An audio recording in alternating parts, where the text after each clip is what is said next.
আজকের আলাপ আলোচনার মধ্য দিয়ে মোটামুটি এই জন্যই বলছি চূড়ান্ত হয়নি, মোটামুটি চূড়ান্ত সিদ্ধান্তের দিকে মনে হয় আমরা এগোতে পেরেছি।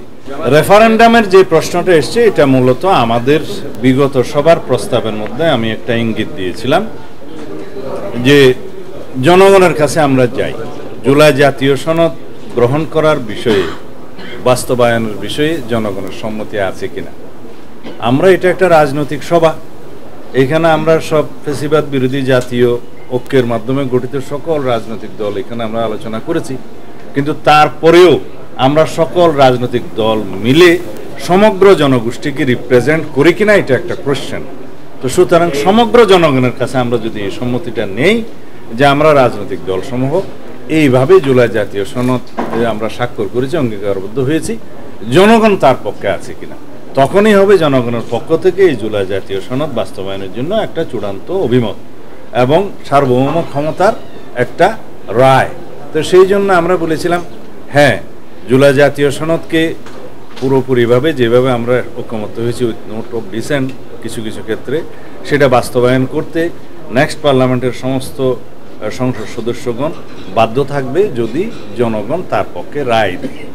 তো সেই জন্য একই সংসদ নির্বাচনের দিনে একই দিনে আমরা আরেকটা আলাদা ব্যালটে সেই জুলাই জাতীয় সনদের পক্ষে জনরায়টা নেয়ার জন্য বলেছে, সেটাই রেফারেন্ডাম। এই রেফারেন্ডাম অনুষ্ঠানের জন্য আমাদেরকে কনস্টিটিউশনে কোনো অ্যামেন্ডমেন্ট আগে আনতে হবে না, সেই ব্যাখ্যাটা আমি আজকে দিয়েছি, আপনারা হয়তো ইতিমধ্যে শুনেছেন। কারণ রেফারেন্ডামের যে আর্টিকেল 142 যেটা 15th অ্যামেন্ডমেন্টের মধ্য দিয়ে ফ্যাসিস্ট আওয়ামী লীগ সরকার উড়িয়ে দিয়েছিল, সেইটা অলরেডি বাতিল হয়ে গেছে হাইকোর্টের রায়ের মধ্য দিয়ে, সেটা রিইনস্টেট হয়েছে এবং এই রায়টা এখনো বহাল আছে। সেটা যেহেতু এখনো অ্যাপিলেট ডিভিশনে কেউ আপিল করে নাই, এখন সেই 142-তে যে রেফারেন্ডামটা করতে হয় সেটা হচ্ছে কনস্টিটিউশনের কিছু আর্টিকেল এবং প্রিয়াম্বল সহ আর্টিকেল 840, 856 অ্যান্ড 142 এগুলো অ্যামেন্ডমেন্ট করতে গেলে পরবর্তীতে প্রেসিডেন্টের স্বাক্ষরের আগে জনগণের কাছে আবার অনুমতি নিতে হয় রেফারেন্ডামের মধ্য দিয়ে।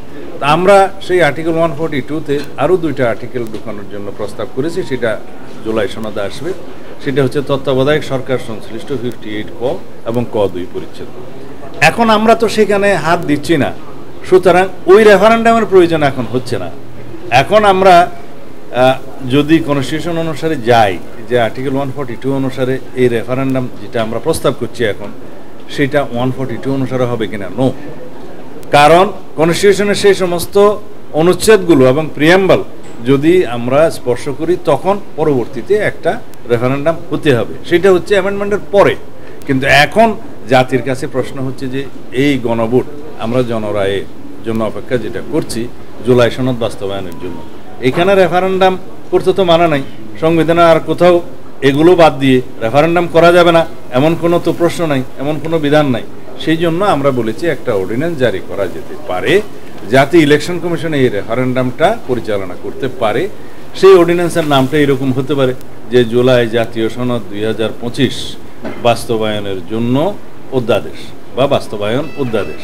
সেই অধ্যাদেশে থাকবে যে নির্বাচন কমিশনকে এখতিয়ার দেওয়া হলো এরকম একটি রেফারেন্ডাম পরিচালনা করার জন্য জাতীয় সংসদ নির্বাচনের একই সাথে একই দিনে আলাদা ব্যালটে। কিন্তু এই সনদে কি থাকবে? সেই সনদটা জনগণের সামনে উন্মুক্ত থাকবে, ওয়েবসাইটে যাবে, সমস্ত রাজনৈতিক দলের ইশতেহারে, নির্বাচন ইশতেহারে থাকবে, যেটা স্বাক্ষরিত হবে, সরকার এটা প্রকাশ করবে বা নির্বাচন কমিশনও সেটা প্রকাশ করতে পারে জনগণের জন্য। তখন জনগণ বুঝবে যে এই জুলাই জাতীয় সনদ তারা গ্রহণ করবে কি করবে না। তখন এই রায়টা রেফারেন্ডামের মাধ্যমে যখন আসবে, সেই জনরায়টা তো সার্বভৌম ক্ষমতার একটা রায়, সুতরাং সেটা সবাই মানতে বাধ্য হবে, সংসদ সেটা প্রতিপালন করতে বাধ্য হবে, সমস্ত সংসদ সদস্যগণ সেটা মানতে বাধ্য হবে। এটা একটা আমাদের মনে হয়েছে যে এর মধ্য দিয়ে আমরা এই জুলাই জাতীয় সনদ বাস্তবায়নের জন্য আইনি ভিত্তি প্রতিষ্ঠা করতে পারব এবং এই জনরায়টা হবে চূড়ান্ত, এটা সার্বভৌম ক্ষমতার অধিকারী যারা তারাই রায় দেবে। সুতরাং এই বিষয়ে আমার মনে হয় যে আমরা ঐক্যমত্যে আসতে পারি।